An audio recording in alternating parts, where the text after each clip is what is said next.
One of the things I love about Rust being in a game where you basically get to experiment with survival is you get to also experiment with base builds. And I love base building. I think it's fun. So I've been testing a lot of different ones, coming up with a lot of different ideas. And the last one I came up with and have been kind of building ever since is this one right here. And I call it the amoeba because of its shape and it looking like a little critter from that Spore game. But yeah, that's about how it looks. Yeah, it's got kind of a shelled core and a rather big shell. And the shell can a lot can be done with it. And you can build this rooftop up to be a mountain roof. You don't have to stop here. So I'm just going to show you how to build this. Finally, I've actually been meaning to do this video for a while. And I've pieced together some things. There's a lot of little tricks you can use throughout it that are optional. Like pixel gaps and stuff, but really you can just flat build it as normal without really doing too many tricks. But you do got to make sure you get the spacing right so that the shell builds correctly. It's hard to tell here, but you can see there's a little line that kind of goes around, and those are end up being some of your peaks for raid defense and such, and they kind of well, you'll see. So it's kind of a gapped shell with some peaks and very, very good for defense. Found this to be very, very strong on something like an iceberg, but it's really, you got to be really careful about getting it centered correctly on an iceberg so that the shell actually fits. And now I'm going to show you how. All right, let's get into it. In this recording of me building it, I was basically just throwing it down somewhat quickly on a build server just to show an example. And the TC, you can pixel gap it as a high qual pixel gap. I do have a video on that if you search my channel on how to do it. And you can place that right where this TC goes to make it another 15 rockets, 16 rockets to get to your TC. Or if you just end up doing the window, it's probably just going to be 5 rockets for them to get in.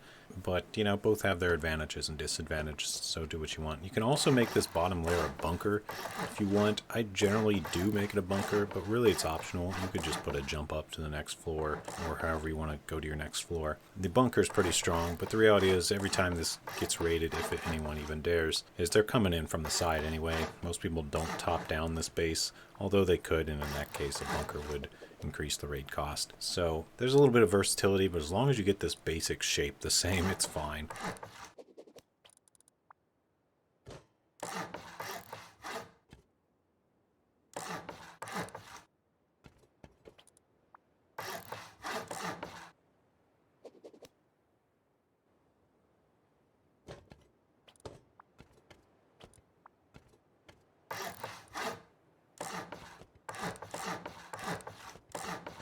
I want to reiterate that keeping this core shape is really all that's required. In this particular build, I am sort of just doing what I usually do. But you can make your jump ups in different locations or your loot rooms at different locations, as long as you keep this same 3x1 shape with those triangles all on the sides. And this thing is all going to be honeycomb too, so we'll get to that. But just keep that in mind that you don't have to put these jump ups in the exact same spot that I do. If you've got a better idea for your particular scenario, then put your jump up somewhere else or put your entrance somewhere else. But this is just how I like to do it. And that is actually one of the best things about this base is it is incredibly versatile. You just start it out, and as things go, if you have different requirements or different things, you can adapt it to your scenario.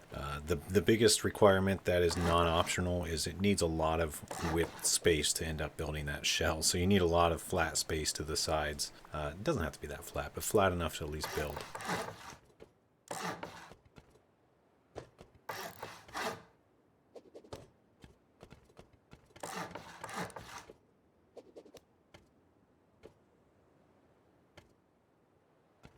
And this brings me to another point. How high you want to go with this core is also optional. Wherever you stop it, it's still going to go up another 2 floors. So I usually stop after these first 2 floors and then start building the shell. Because as you'll see here, adding the shell is also going to add another 2 floors of more open space. But you've got this core centered area that's only 2 floors high. The living space for this base is actually going to be near the top, so you really don't live in this core. It's pretty much just going to be for loot storage and batteries and things like that, or whatever you decide. Since there's a lot of versatility and it's a big base, it often makes sense to spread things out or put them in a place where raiders wouldn't expect. Since I tend to build more advanced bases with a lot of industrial tricks and a lot of electricity things going on and automated doors and such, I often put the main circuitry somewhere in this core, and that's not something raiders typically want to get to, because there's really no profit in it for them to break that sort of stuff. But that's usually where they head to, is your core, and they usually just end up being disappointed if all they find is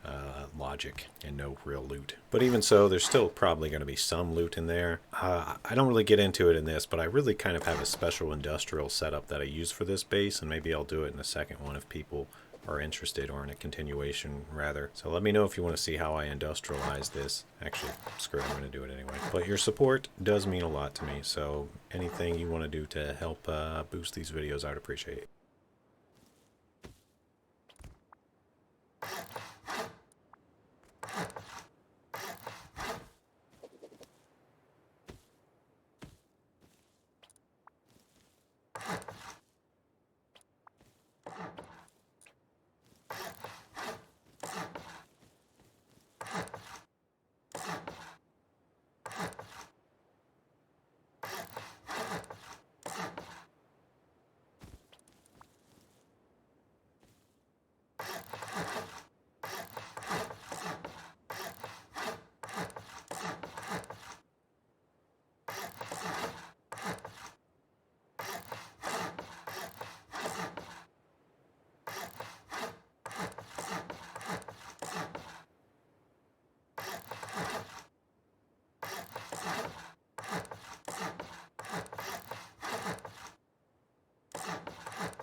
I tend to build this in phases since it's such a large base, and this right here, getting the core and it honeycombed with a nice little airlock entrance jump up to the second floor, is phase 1. And the next phase, where we start adding sort of the cone roof and then the shell, I usually call phase 2 and 3, although it's not exactly clear where those phases start, because you can kind of do these in different orders if you want, and once you're used to the design, you can actually start building the shell in advance, or some of the top pieces in advance if you know where they're going to go, if that makes sense. But in this video, I'm kind of going in a step-by-step process.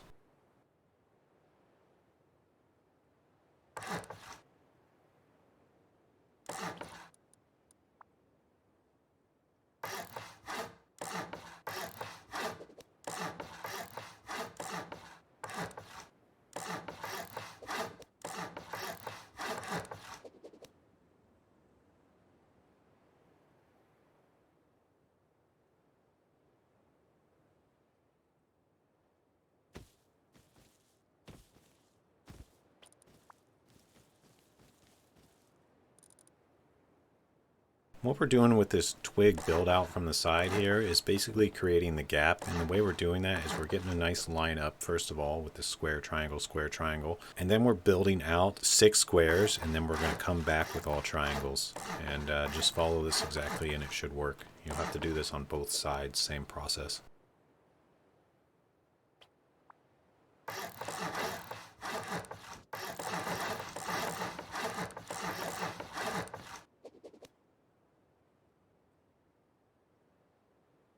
And here we're starting to build the foundations for the outer shell. This pattern for building it is always the same. However, you'll notice as you get more experience with this build, there is some options, a lot of options for this inner core of things you can end up doing. Like I end up usually putting some sort of tree house in there with some spawns just in case. And also you can kind of reduce the footprint of this shell and bring it in a little bit, as you'll see, but I don't think I do that here, but it'll make sense if you just look at it.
in this cone is going to be your main living space, and as you see, you get very nice peeks down into your shell. So if someone's breaking in through your shell, you basically get this huge advantage of having all these peaks on them, making it very difficult for them to advance any further, or just get out alive with your loot, whichever it may be. Once you have turrets supporting this inner shell area, this becomes, I would say, nearly impossible to raid and deters almost everyone except the most vigilant of raiders.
And at this point, you're for the most part done. You just want to make sure you get all your airlocks correct, like from the rooftop here. And you definitely want to get some turrets up top as well as in the shell. And you can definitely be clever about where you place them, but you want them to be cross-firing naturally. I've got a turret setup video if you have no idea how to set up turrets. Although it's a little dated, I think it explains well enough. And I'll just let the rest of this recording play out. Thanks for watching. If you end up building this base, let me know how it goes.